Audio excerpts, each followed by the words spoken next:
कि राम जी के लीलाएं यहाँ पर अधिकतर हैं, तो उसे रामचंद्र के भाव में रहना चाहिए इस स्थान में। तो अभी हमने सुबह से शाम को हमने 2 दर्शन किए। पहला दर्शन तो किया हमने हनुमान पूंछ काट मंदिर, पूंछ तोड़ या पूंछ काट, जिसे अभय अंजनेय मंदिर भी कहते हैं। और इस जगह हम बैठे हैं, इसका नाम है साक्षी हनुमान मंदिर। तो साक्षी हनुमान मंदिर की हम अगर समझना चाहें तो इसी रामेश्वरम समुद्र के किनारे भगवान श्री राम और सारे वानर आदि बैठे थे इसी स्थान पर। तो भगवान राम जो थे वो सोच समझ नहीं पा रहे थे कि सीता जी को रावण किस ओर लेकर चला गया। तो जब वो ऋषिमुख पर्वत पर गए और दंडक वनों में घूमते घूमते सबसे पूछा, तो सुग्रीव जो था उसने देखा कि 2 बालक को मार आ रहे हैं, राम और लक्ष्मण। तो उन्होंने हनुमान जी से कहा कि हे हनुमान, तुम जाओ और पता लगा के आओ ये दोनों कौन हैं। तो हनुमान जी उनका पता लगाने के लिए पहुँचे। तो उन्होंने उनसे कई सारे प्रश्न पूछे, आप कौन? तो उनका हम दशरथ नंदन राम। और आप बोले कि हम पवन पुत्र हनुमान। तो जब दशरथ नंदन राम सुना तो हनुमान तो बड़े प्रसन्न हो गए, बोले आप मेरे प्रभु यहाँ आ गए हैं, आपका तो मैं भजन करता हूँ, आपके दर्शन मुझे मिल गए। सुग्रीव सोच रहा था कि कहीं उसके ऊपर आक्रमण ना कर दें, क्योंकि उसका भाई जो है वाली, उसका और सुग्रीव का आपस में झगड़ा चल रहा है। वाली जो है वो एक बार मायावी राक्षस था, उस राक्षस से युद्ध करते करते एक गुफा के अंदर प्रवेश कर गए। और मायावी राक्षस ने बोला था मुझसे युद्ध करो, तो उन्होंने युद्ध किया और युद्ध करते करते वो पाताल लोक में चले गए और सुग्रीव को कह के गए थे कि गुफा के अंदर जा रहा हूँ युद्ध करने, लेकिन मैं जब बाहर ना आऊँ और तो तुम समझ लेना फिर असुर किसी को मारे ना, इसलिए तुम पत्थर लगा देना गुफा पे। तो जब अंदर सुग्रीव और वाली का युद्ध चल रहा था, वाली और मायावी राक्षस का युद्ध चल रहा था, तो ऐसी स्थिति में जो वाली थे 1 वर्ष तक युद्ध चलता रहा, पाताल लोक तक चले गए और 1 वर्ष में युद्ध करके उन्होंने उसको पूरा लहूलुहान करके मार डाला। तो उसका जो रक्त था इतना भारी भर गया कि 6 लोग पार करके उसका रक्त फैल रहा था और उस गुफा तक बाहर आ गया। जब सुग्रीव ने देखा कि गुफा पर रक्त आ रहा है तो समझ गए कि इतना समय हो गया, अब तो मेरे भाई मारे गए, तो उन्होंने पत्थर लगा दिया। उधर सुग्रीव जो थे उन्होंने सोचा कि वाली की जो पत्नी है उनको मैं, भाभी अकेली रह गई और कौन उनका देखभाल करेगा, अपने घर ले गया। पीछे से जब दूसरी ओर जो वाली थे उन्होंने गुफा को पत्थर तोड़ा और कहा मेरे भाई ने मुझसे धोखा किया। जब वो वापस आया तो उसने देखा कि सुग्रीव तो आराम से अपना डांस गाना देख रहा है, अपने खुश है, अपने नृत्य चल रहा है यहाँ पर। कहा मेरा भाई मेरे साथ ऐसा दुर्व्यवहार किया, मेरी पत्नी को उठा लिया, मेरे को बंद कर दिया, तेरे ऐसा भाई होने से अच्छा है मर जा।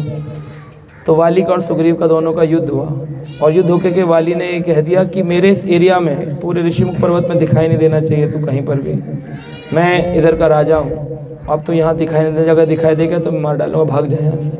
और सुग्रीव की जो पत्नी थी और उनका सबका हरण करके अपने साथ ले आए यहाँ पर। अब दोनों में क्या भेद था, उन्होंने भाभी को इसलिए लिया था कि भाई की पत्नी की मदद कर सकूं, लेकिन यहाँ पर इन्होंने दुष्व्यवहार किया, द्वेष के कारण, बदला लेने के कारण उसकी पत्नी को ज़बरदस्ती उठा करके और उसके साथ शादी का विवाह करने का प्रयास किया। तो सुग्रीव बड़े ही एकदम ऐसी स्थिति में थे कि अरे क्या होगा, कैसे होगा, मेरी पत्नी कैसे मुझे प्राप्त होगी। तो हनुमान जी जब लेके आए राम लक्ष्मण को अपने कंधे पर बिठा करके और सुग्रीव से लाकर मिलाया, तो सुग्रीव ने एक बड़ा सा पेड़ का कटा हुआ तना रखा और बोले प्रभु राम आप इस पे बैठ जाइए, और एक छोटा तना रखा, बोले लक्ष्मण जी आप इस पे बैठ जाइए, और एक बड़ा सा तना रखा था उस पर खुद बैठ गए। उनको ये नहीं मालूम था वैष्णव सदाचार में कि राम जी जहाँ भगवान बैठते हैं उस ऑल्टर पे हमें नहीं बैठना चाहिए, भगवान के ऑल्टर पर हम समान नहीं हो सकते, भगवान के समान नहीं है, तो उस ऑल्टर पे उन्हें बैठना नहीं चाहिए था, लेकिन वो बैठ गए। तो हनुमान साइड में सोच रहे थे कि सुग्रीव में कोई वैष्णव एटिकेट नहीं है, इसलिए इसकी पत्नी चली गई इसको छोड़ करके। देखो इसका साथ ऐसे हुआ क्योंकि इसका वैष्णव सदाचार गुम है। तो हनुमान जी ऐसा विचार कर ही रहे थे, तो सुग्रीव ने बताया कि ऐसा मेरे साथ हुआ है, मेरी पत्नी को वाली ने छीन लिया है। तो राम जी कहते हैं कि हाँ, मेरी भी पत्नी को रावण ने छीन लिया है, लेकिन मुझे ये नहीं पता कि वो कहाँ गए हैं। वाली बोला एक केस कर सकते हैं, आप मेरी पत्नी दिलवा दो, मैं आपकी दिलवा दूंगा।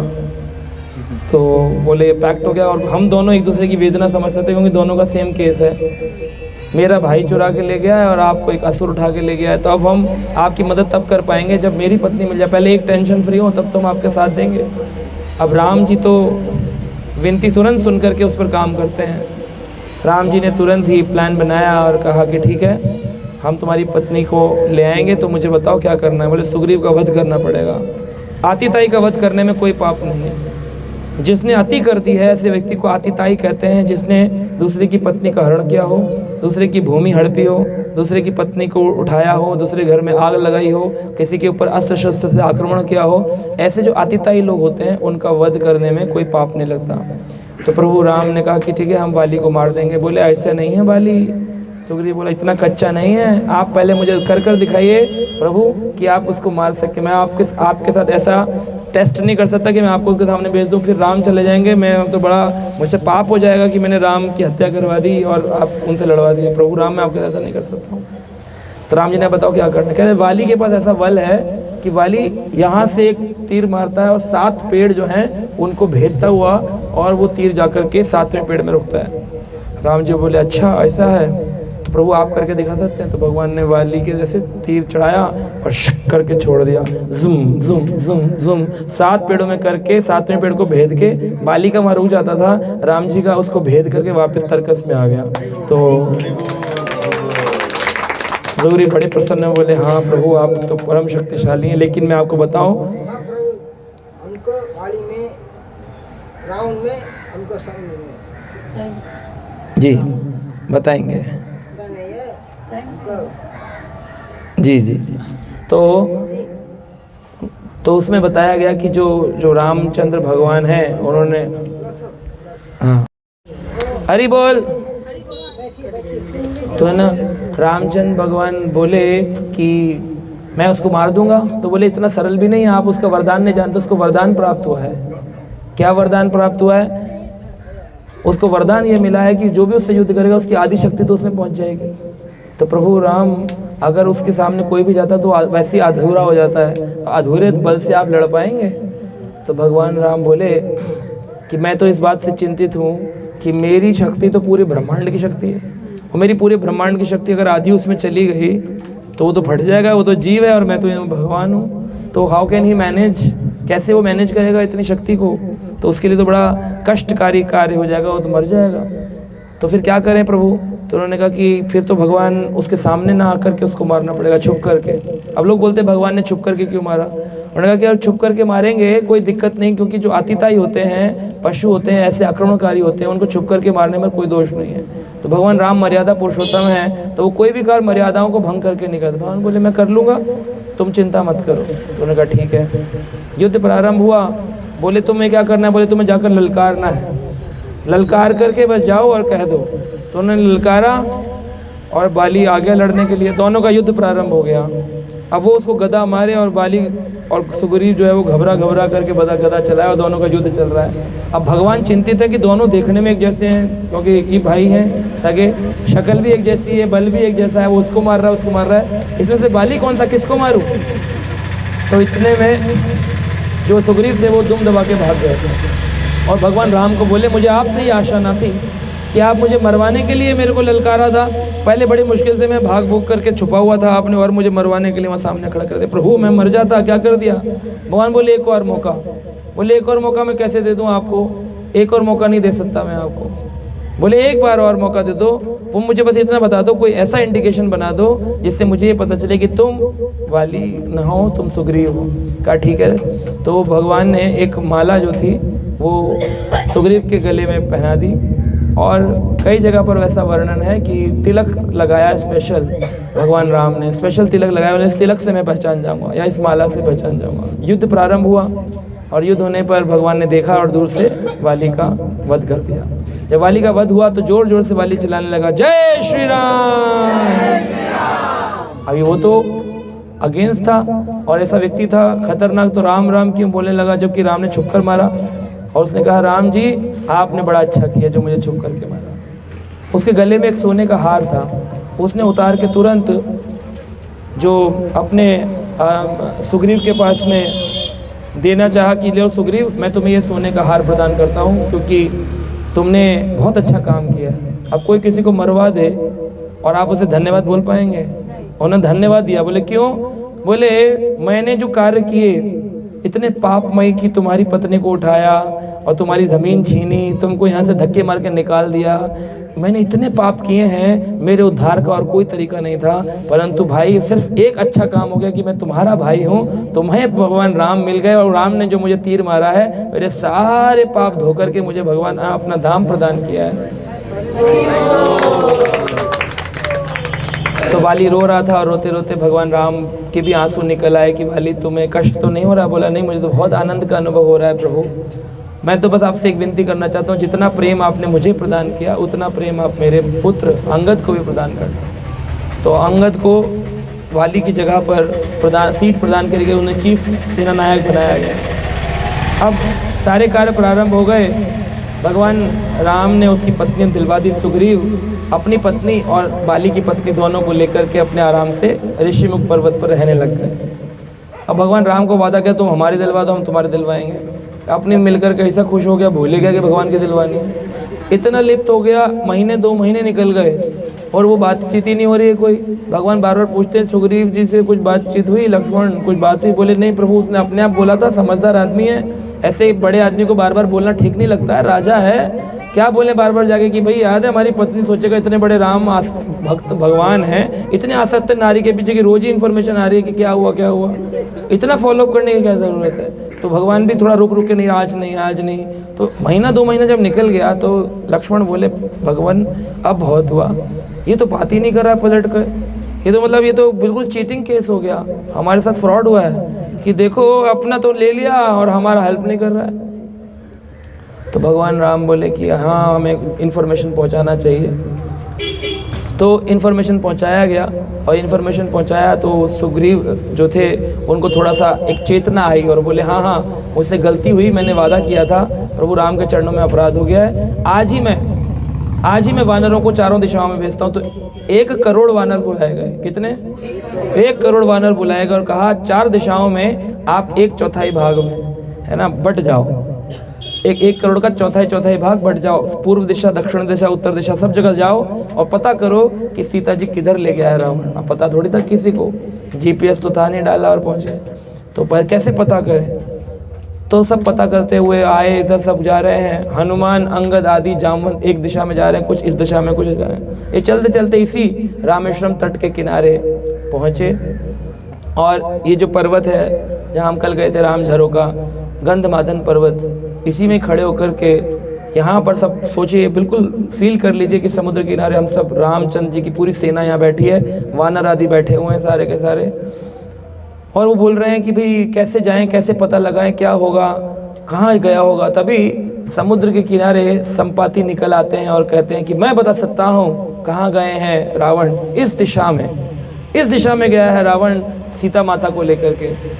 तो जामवन जी कहते हैं कौन जाएगा सीता माता का पता लगाने के लिए? तो जामवन जी कहते हैं अगर मैं बूढ़ा ना होता तो ऐसे जाता झट से और फट से वापस आ जाता। तो बाकी वानर जो थे वो हंसने लग गए, कह रहे देखो रस्सी जल गई, बल नहीं गया, बुढ़ापा आ गया है, झट से जाके फट से आ सकते थे, आ तो नहीं सकते ना, अभी जा सकते थे ना, उसकी चर्चा क्यों कर रहे हो? इमरजेंसी टाइम चल रहा है, इमरजेंसी में जल्दी जल्दी कार्य पूर्ण करना है और ये अपने लगे हैं झट और फट में। अरे अब दींग हाँकना बंद करो, ये बताओ कार्य का कौन काम? जामवन जी बोले ठीक है, मैं सोचता हूँ, मेरे हिसाब से वाली कर सकता था। बोले यार आप ना सारे के सारे केस वो बता रहे हो जो कि ना फ्लॉप हो गया, वाली तो रहा ही नहीं, अब कौन करेगा? तो वाली का जब नाम सुना तो अंगद बोला कि अगर वाली कर सकते थे तो मैं उनका पुत्र हूँ, छलांग तो मैं भी लगा दूंगा। सब लोग बोले जय श्री राम। अंगद बोला मैं 1 छलांग में जाऊंगा। तो सब लोग फिर भगवान राम उसकी तरफ देख रहे थे और अंगद फिर बोले वापिस नहीं आ पाऊंगा, मुझे आना नहीं आता है। तो बोले फिर क्या फ़ायदा, जब हाफ ही तुम कवर कर पाओगे तो फाइल तो हमारी डिसमिस ही हो जाएगी, पूर्ण तो फाइल हुई नहीं, क्योंकि तुम जाके खबर लगा के इन्फॉर्मेशन ही नहीं मिली तो तुम्हें पता चला, उससे फ़ायदा क्या? तो फिर कौन करेगा? तो सबने निर्णय किया हनुमान जी करेंगे। तो हनुमान जी से बोला, हनुमान जी बोले हमारे पास तो इतनी शक्ति ही नहीं है कि हम जा सकें। तो जामवंत बोले कि ये इनका पुराना केस है। ये जब भागे थे और जाकर उन्होंने सूर्य को खा लिया था, तो ऋषि मुनियों ने देखा कि भाई हवा चलनी बंद हो गई, वायु रुक गई, सूर्य चला गया, अंधेरा छा गया था। तब सबने जाकर के यही इनको श्राप दिया था कि तुम आज अपनी शक्ति को भूल जाओ। जब तुम्हें अपनी शक्ति का एहसास दिलाया जाएगा तभी तुम उस शक्ति को समझ पाओगे, अन्यथा तुम निर्बल रहोगे। ताकि परेशान मत करो। क्या करते थे हनुमान जी? ऋषि बैठा है या तपस्या कर रहा है, नीचे से उखाड़ा पत्थर के साथ ही ऋषि को उठाकर पर्वत पे छोड़ा है। हनुमान जी बड़े खतरनाक काम किए थे बचपन में। हाँ, जाकर के सूरज को खा गए, है ना। हनुमान जी जो है सूर्य को अपना गुरुजी बनाए, बोले कि सूर्यदेव मेरे गुरुजी बनाइए आप मेरे को, अपना मैं गुरु बनाना चाहता हूँ आपको। तो बोले कि क्या गुरु बनाऊँ मैं तुझको, क्या शिष्य बनाऊँ तुझे? शिष्य बनने के लिए तुम्हें बैठना पड़ेगा, और मेरा रथ तो हमेशा चलता रहता है। मेरे पास कोई ऐसा स्कूल नहीं कि बैठ कर क्या कथा होती है, क्या बैठ के होती है। कर कहाँ बैठे, कहाँ चर्चा हो। तो बोले कोई बात नहीं, हम उल्टे उल्टे चल लेंगे, जैसे रथ ऐसे चलता है तो हम उल्टे उल्टे चलेंगे रथ के आगे, आप बोलते रहे ना सूर्यदेव, हम ज्ञान लेते रहेंगे। तो सूर्यदेव बोले कि देखो कैसा शिष्य है, अभी शिक्षा शुरू नहीं हुई है पहले उल्टा चलने लगा। आदमी कहता है ना कि भाई गुरुजी का शिष्य क्या है, तो गुरुजी से अगेंस्ट ही चलता है, हमेशा अपोजिट ही चलता है। तो कह रहा अभी तो शिष्य शुरू भी नहीं तो उल्टे चलने लगा।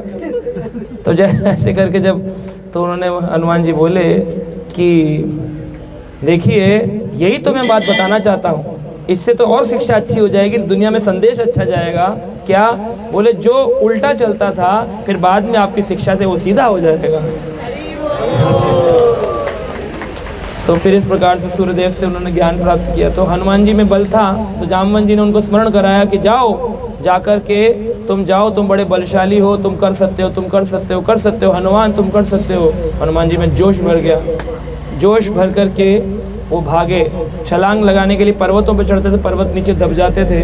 अंत में इस गंधमादन पर्वत से छलांग लगा करके हनुमान गए और रावण के यहाँ पर जब पहुँचे तो विभीषण के कक्ष में पहुँचे, जहाँ पर विभीषण जो है भगवान राम का भजन कर रहे थे। राम राम, उन्होंने कहा ऐसे कौन सा स्थान है जहाँ पर राम भजन चल रहा है, ये तो रावण का क्षेत्र है। तो देखा कि राम का नाम अंकित है उनके घर पर, राम राम लिखा हुआ है, धनुष बाण तीर बने हुए हैं। अंदर गए, पूछा आप कौन? बोले ये बताओ पहले तुम कौन, हमारे कक्ष में आके पूछ रहे हो कि आप कौन? तो उन्होंने कहा कि मैं क्या बताऊँ, मैं एक वानर हूँ। बोले वानर?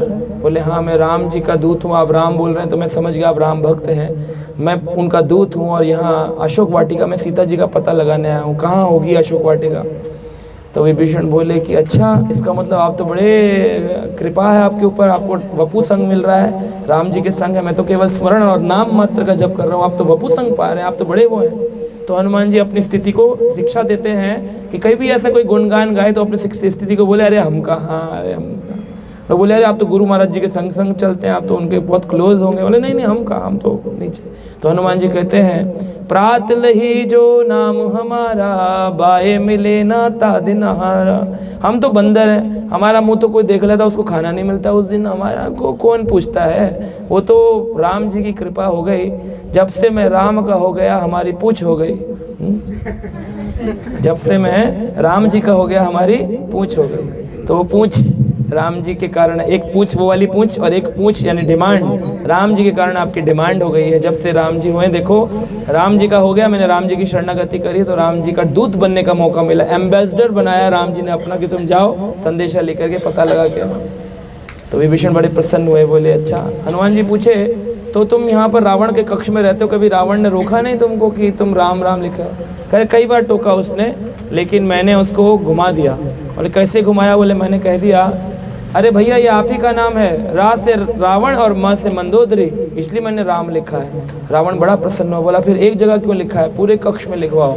तब से मैंने पूरी जगह राम राम राम राम राम राम लिखवाया। तो भगवान के भक्त बड़े चतुर होते हैं। तो विभीषण ने बोला देखो सीता माता इस समय अशोक वाटिका में है और तुम्हें वहाँ जाकर के उनसे मिलना पड़ेगा। मैं वहाँ नहीं जा सकता हूँ, लेकिन मेरी पुत्री वहाँ सेवा में है, त्रिजटा।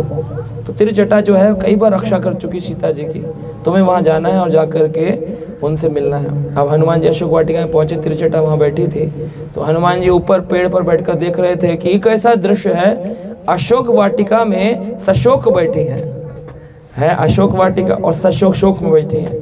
तो उन्होंने कहा कि अगर किसी को शोक मुक्त करना हो तो क्या करो, भगवान राम का गुण सुनाओ। राम कथा वर्णन लागे, सुनत सीता कर दुख भागे। राम जी की कथा सुनाने का मौका ढूंढो, जब भी देखो कोई ज़्यादा दुखी हो उसी को राम कथा सुनानी चाहिए। अर्जुन को भगवान कृष्ण ने तभी गीता सुनाई जब अर्जुन डिप्रेशन में थे। परीक्षित को सुखदेव ने तभी कथा सुनाई जब उनको 7 दिन का श्राप मिला हुआ था। यानी किसी का एक्सीडेंट हो जाए, आप वहाँ बैठ कर राम कथा सुनाओ, हरी कथा सुनाओ, कर सकते हो ऐसा। आपको ये कोई सिचुएशन है, मॉल बुक करो, होटल बुक करो, ऑडिटोरियम बुक करो, अगरबत्ती लगाओ, म्यूजिक, तब कथा होती है। लेकिन ये कथा उतनी कथा बलशाली नहीं है जितना जब कोई दुखी हो और तब कथा करी जाए। मृत्यु के समय किसी के घर में प्रवेश करके कथा करो, किसी घर में अभी कोई गुजर गया तब कथा करो, किसी को बहुत गहरा दुख है तब कथा करो। वो कथा प्रवेश करती है, हृदय परिवर्तन करती है, ट्रांसफॉर्मेशन करती है। तो उन्होंने सीता जी को सुनाई हरि कथा, राम कथा की। राम जी के बारे में चिंता करती हैं आप, राम जी को जानती हैं आप, राम ने ये किया, राम ने वो किया, राम ने सुग्रीव से किया, राम ने वाली का वध किया, जो वाली इतना बलशाली था मार डाला, ये कर दिया। सीता जी को एकदम शौक, अच्छा राम जी मतलब सही सलामत, अरे सही सलामत बस पहुंच गए, माँ चिंता क्यों करती हो। वो तो एक मर्यादा पालन कर रहे हैं, वरना अभी कूद मारते, रावण को मार के आपको ले जाते। लेकिन वो मनुष्य लीला कर रहे हैं, भक्तों को इंगेज करना चाहते हैं, सेतु बनाने का प्रयास चल रहा है। अभी पुल बना और अभी हुआ, और सब के सब ब्रिज के ऊपर चलेंगे, एक ब्रिज बन जाएगा, सब ब्रिजवासी बन जाएंगे, ब्रिज के ऊपर चलेंगे सब लोग, हम सब ब्रिजवासी बन जाएंगे, ब्रिज पे चलेंगे हम लोग।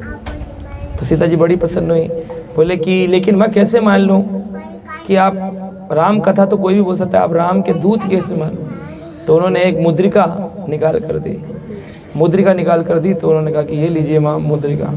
तो सीता जी बड़ी खुश हो गई देख कर कि अरे ये तो मुद्रिका बिल्कुल राम के हाथ वाली, बिल्कुल तुम्हारे पास, तो तुम कैसे ले आए इसको, तुम्हारे वस्त्र तो है नहीं, हनुमान जी को ऐसे तो नहीं पॉकेट में रख के ले आए या डब्बी में बंद करके बैग में रख के ले आए, कैसे ले आए तुम इसको। तो उन्होंने कहा कि मैं बस हाथ में पकड़ा और ले आया। तो उन्होंने कहा ऐसे कैसे ले आए, रास्ते में तो इतना 100 योजन समुद्र है, तुम कैसे ले आए हो। तो उन्होंने बताया कि मैं पवन के वेग से उड़ता हुआ आया और अलग अलग स्थानों, मैनाक पर्वत, सुरसा, सिम्मिका, लंकनी, सबसे भिड़ता लड़ता आया हूँ। तो बोली कि लेकिन ये तुम्हें बल बचपन से है या किस कारण से तुम्हें बल मिला। तो बोले वो मुझे पता नहीं, लेकिन मैं इतना जानता हूँ कि मैंने राम जी की जो अंगूठी उसे मुंह में रख लिया था और मुंह में रख करके मैं उड़ा तो मैं उसका आ गया। तो हनुमान सीता जी बोली तुमने कभी देखा ध्यान से इसमें क्या है। तो क्या है, तो देखा उस अंगूठी पे क्या लिखा था, राम। क्या लिखा था, राम। तो वो समझ गए कि ये नाम की शक्ति थी जो मुझे यहाँ तक ले आई, नाम की शक्ति से मैं उड़ करके आया, नाम लिखा है इस मुद्रिका के ऊपर। तो वो बोले कि अभी मैं आपसे मिल लिया हूँ, बड़ा अच्छा लगा, माँ बहुत भूख लगी, कुछ खा लूँ। बोले खाना बाद में, पहले ये रिटर्न गिफ्ट ले जाओ, ताकि राम जी को भी तुम जैसा विरह मैं महसूस कर रही हूँ वैसा ही तो विरह राम जी महसूस कर रहे होंगे। मैं जानती हूँ मुझसे कितना प्रेम करते हैं, इसलिए तुम यहाँ से चूड़ामणि ले जाओ। चूड़ामणि दिया उनको, जैसे पायल जैसी होती है, कुछ लोग बोलते हैं कंगन, तो कंगन या जो भी चूड़ामणि उनको प्रदान किया। हाँ, बालों में डालने वाला, हाँ, तो उन्होंने जो भी एक श्रृंगार होता है तो उन्होंने वो प्रदान किया। बोले आप इसको लेकर के जाओ। अब चूड़ामणि जब लेकर के आए तो उन्होंने फल खाने का भाव प्रकट किया कि मैं थोड़ा फल खा लूँ, भूख लगी है। तो फल अच्छे नहीं लगते थे, तोड़ तोड़ कर फेंकते थे, पूरे पूरे पेड़ फेंकने लग गए। हाहाकार मच गया, लंका में एक वानर घुस गया जो सारा खा रहा है, पी रहा है, ऊधम मचा रखा है। तो कई सारे उन्होंने बोला कि अक्षय कुमार को भेजो, अतिकाय को भेजो, इसको भेजो, उसको भेजो। अतिकाय जो था वो धन्य मालिनी का बेटा था और उसको भेजा गया। जिसको भी भेज रहे थे उसको मार पीट कर भगा देते थे हनुमान जी, पूरे पूरे वृक्ष डालकर फेंकते मार देते थे। रावण बोला लगता है मुझे ही जाना पड़ेगा इस वानर को पकड़ने के लिए, कोई नहीं है ऐसा। तो मेघनाथ बोला मैं कर सकता हूँ। तो मेघनाथ ने एक ऐसा अस्त्र चलाया जिसके आगे नतमस्तक होकर के हनुमान जी बंध गए और बंद करके चले आए। रावण के सामने आकर के बैठे तो रावण बोलता है तुम कौन हो। बोले आप सोचिए मैं अकेला व्यक्ति, राम का एक अदला सा मुलाजिम कहते हैं ना, छोटा सा एक प्यादा, मैं आकर के और तुम्हारा पूरा हाहाकार मचा दिया कि तुम्हारी सीट हिली पड़ी है। अब सोचो राम कौन है, वो आएंगे तो क्या होगा। ये बात सुनकर के रावण को और क्रोध आया, बोला क्या है तेरा राम, क्या कर लेगा राम। तो हनुमान जी को भी बहुत क्रोध आया। तो लोग बोलते हैं हनुमान जी तो भगवान के भक्त है, फिर उन्हें क्रोध कैसे आ गया। क्रोध तो भक्तों के विपरीत भाव है, आना नहीं चाहिए भक्तों के अंदर। तो बोलते हैं श्रील प्रभुपाद कि क्रोध एक स्वाभाविक गुण है, लेकिन उसके दो तरीके, एक है क्रोध आना और एक है क्रोध करना। तो क्रोध आना हानिकारक है और क्रोध करना लाभकारी है। जब कोई आपके अनुयायी, गुरु के शिष्य, माता पिता के संतान, है ना, एक बड़े ऑफिसर का छोटा एम्प्लॉय अगर ना सुन रहा हो और अगर किसी कार्य को करेक्ट करने के लिए क्रोध किया जाए तो उसे कहते क्रोध करना। लेकिन जब अनजाने में ही किसी की बात बुरी लग करके आंखें लाल हो जाए, नाक के नथुने फूल जाएं, चेहरा लाल पड़ जाए और गालियाँ निकल जाए तेरे, ऐसा हो जाए, तो ये होता है क्रोध आ रहा है। फिर बाद में लोग कहते हैं अरे अरे गुरुजी, प्रभुजी, महाराज जी थोड़ा शांत, इतना क्रोध अच्छा नहीं है, चुप चुप कर जाओ, ऐसा ये क्रोध आना होता है जिसमें पता ही नहीं चलता। फिर आदमी कहता है पता नहीं प्रभु जी क्या करूं, पता नहीं ऐसे आ जाता है, मैं तो चाहता हूं ना आए लेकिन आ जाता है। ये है क्रोध आना। और क्रोध करना ये सही है। अगर माता पिता बच्चे पर क्रोध ना करे तो बच्चे सही नहीं चलेंगे, और गुरु जी अगर अपने शिष्यों पर क्रोध ना करे तो सही रास्ते पर नहीं चलेंगे। तो ये क्रोध करना, जहाँ पर क्रोध किया जाता है दिखावे के लिए, एक्सटर्नली, ऐसे बोला जाएगा बच्चों को पढ़ रहे हो वरना टांगे तोड़ देंगे। कौन से माँ बाप ने टांगे तोड़ी आज तक बच्चे की, है ना। लेकिन ऐसा बोला जाता है ताकि बच्चा सही रास्ते पर चले या शिष्य सही रास्ते पर चले, है ना। श्रील प्रभुपाद जी बोलते हैं जैसे अपने भक्तों को, रास्कल्स यू डोंट अंडरस्टैंड। सारे भक्त नीचे बोलते जय प्रभुपाद। कौन होगा जो गाली खाकर जय प्रभुपाद बोलेगा। तो ये शिष्य को भी पता चलता है गुरु जी का भाव कि हमारे करेक्शंस हमारे भलाई के लिए कर रहे जा रहे हैं, उसे कहते करो। तो हनुमान जी दूसरा यहाँ पर शिक्षा श्रील प्रभुपाद जी बता रहे हैं, जो रामायण से हमें शिक्षा मिलती है कि अगर कोई व्यक्ति आपको बुरा बोले तो आपको सहन कर लेना चाहिए, लेकिन अगर कोई व्यक्ति आपके भगवान को या किसी भक्त को बुरा बोले तो जान लगा देनी चाहिए, छोड़ना नहीं चाहिए उस आदमी को कि अरे तुम्हारे भगवान क्या कर लेंगे। तो फिर बोलना चाहिए बस अब बहुत हो गया, अब मेरा मुट्ठी हो गया, तुम्हारा मुंह होगा, ऐसे बोल देना चाहिए। बोले अरे प्रभु राम को नहीं, चुप, बस बस बहुत हुआ, बस अब भगवान को मत बोलना, कान में उंगली डालो निकल जाओ। चैतन्य महाप्रभु कहते तीन ही स्थिति हैं, या तो मुंह तोड़ जवाब दो, या तो फिर वहाँ से चले जाओ, या तीसरा अगर आपने ऐसे भगवान के बारे में बुरा सुन लेके क्या है भगवान कुछ नहीं है, तो फिर हाँ पानी में कूद के सुसाइड कर लो, आत्महत्या कर लो। आत्महत्या हम करेंगे नहीं, है ना। और मुंह तोड़ने का जवाब की हमारी शक्ति नहीं है क्योंकि हमारे पास शास्त्रीय ज्ञान नहीं है। तो अच्छा है कि ऐसे स्थान से चले जाओ, चुपचाप। बोले कोई बोले अच्छा भाई साहब आपको हम समझाने में विफल हैं। कहते सीख दीजिए बाए जाए सीख सुआए, सीख दीजिए बांदरा को तो बया का घर जाए। सीख बया एक चिड़िया थी जिसने बंदर को कहा बंदर भैया बारिश आने वाली है, आप घर क्यों नहीं बना लेते। बंदर बोला अपना काम करना, चले चल। तो बया चिड़िया के तिनके से अपना घर बनाती है, घोंसला, उसमें जो जुगनू होते हैं ना, हाँ फायर फ्लाइज, उनको लाकर लगाती है और वो भी नहीं मार करके वो जिंदा चिपका देती है, ऐसा बांध देती है, उनका मुंह बंद जाता है और वो ऐसे बुर्र करते रहते, तो लाइट जलती रहती है उसके घर में, और ड्राइंग रूम बेडरूम सब बनाती है। बया का बहुत सुंदर घोंसला मार्केट में सेल होता है। तो वो बया चिड़िया बड़ा प्लानिंग से, आर्किटेक्टिंग प्लानिंग से घर बनाती है। तो उसने बंदर को बोला अभी बना लो, बारिश आने वाली है, आपके बच्चे भीगेंगे। कह चले चल बहुत हुआ पुत्र, शिक्षा नहीं चाहिए। 2-3 बार बोला उसने बना लो भैया बना लो, गुस्सा है, बोले अपना बना लो, तूने बनाया संतुष्ट नहीं है, ये उठा के उसका घोंसला तोड़ के बोला जा बना लिया घोंसला सामने। तो सीख दीजिए बाए जाए सीख सुहाए, सीख दीजिए बांदरा को तो बया का घर जाए। तो ऐसे लोगों को शिक्षा नहीं देनी चाहिए जो सुनने को तैयार नहीं है। वहाँ पे आपका क्रोध भी व्यर्थ करेंगे, आप चिल्लाएंगे, जो वो और चिल्लाएगा, पड़ोसी कहेंगे अरे यार तुम भजन कराने आए थे कि यहाँ पे लठ चलाने आए थे, क्यों लड़ाइयाँ झगड़े कर जाओ यहाँ से। तो इसलिए किसी को बोलो भैया आप जप करिए, भगवान को मानिए, कह रहे नहीं जी हमारा इंटरेस्ट नहीं। अरे आप शास्त्र मानिए। शास्त्र क्या होते हैं, उसका क्वेश्चन है तो समझाइए। वो कह रहा है हम नहीं मानते जी, ये सब फ्रॉड है, हमें नहीं मानना। तो बोलो जी हरे कृष्ण।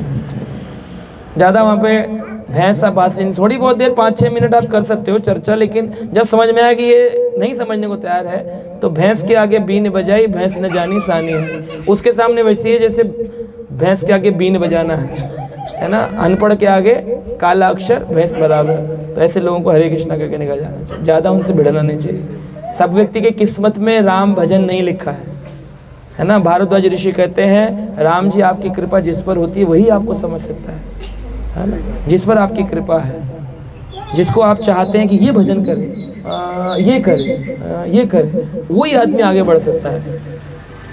जान ही सो ही जाए जाए जनाही, आपको वही जान सकता है जिसको आप जनवाना चाहते हैं कि इसका वक्त आ गया है, इसने बहुत घूम लिया, इसका भक्ति उन्मुख सुकृतियाँ हो गई हैं, अब इसको भजन में लगाने का समय आ गया है, तो वो लग जाएगा। जान ही सो ही जाए जाए जनाही, जिसको जनवाना चाहेंगे उसका समय आगे लगवा देंगे।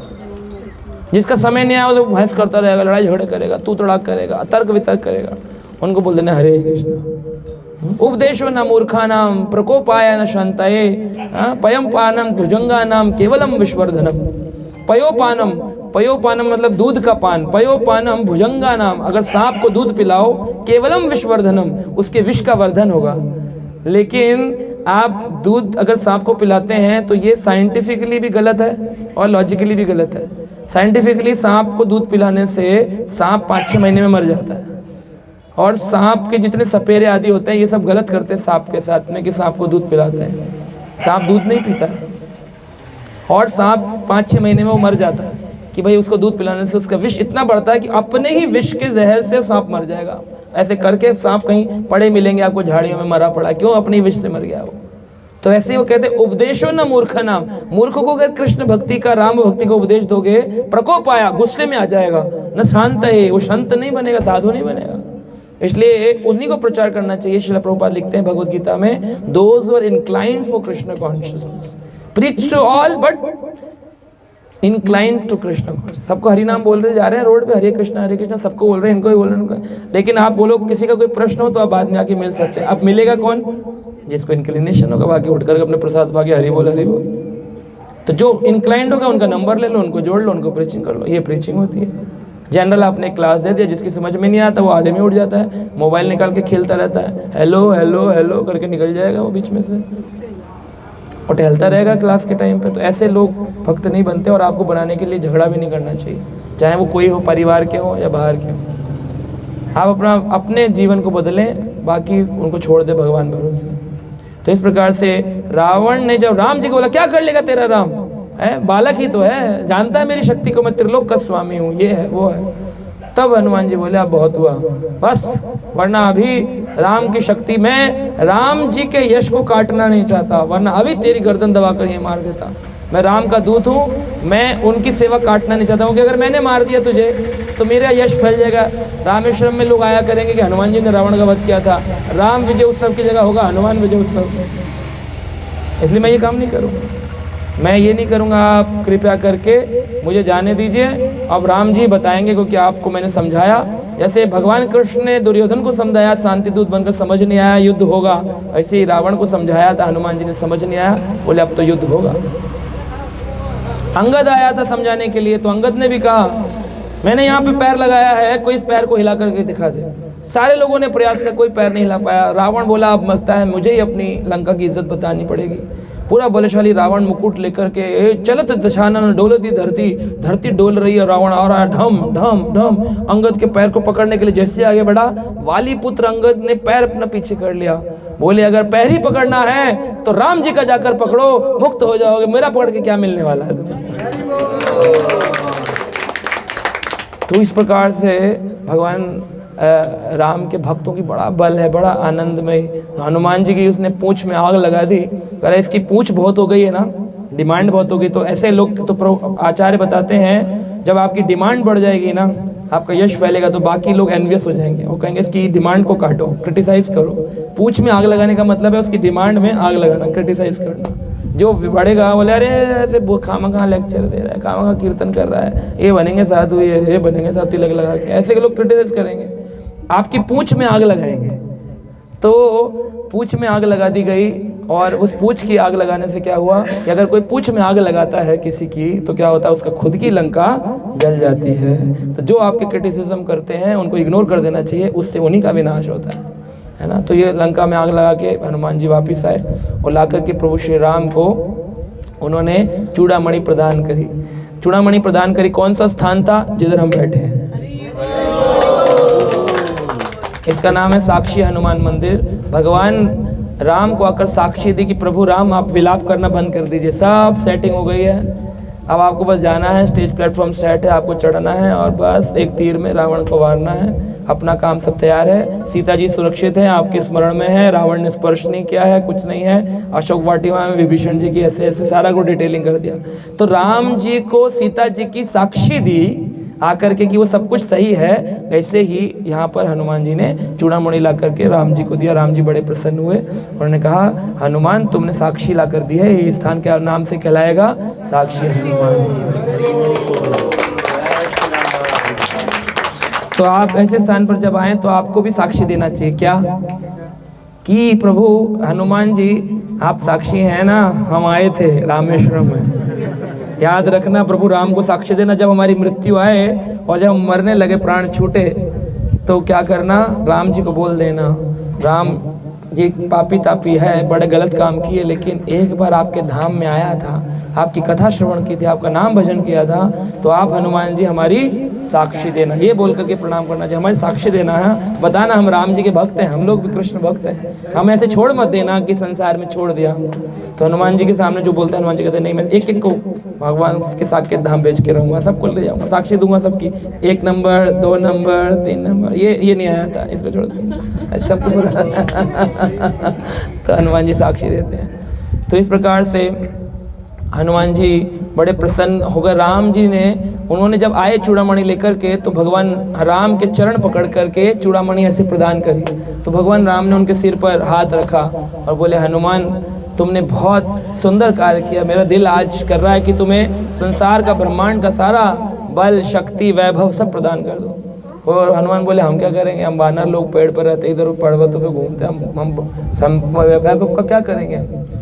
तो बोले नहीं हनुमान, मैं जानता हूँ तुम्हारे पास संपूर्ण वैभव है, तुम्हारे पास में सदाचार का, भक्ति प्रेम का जो वैभव है वो किसी भी वैभव से बढ़कर के।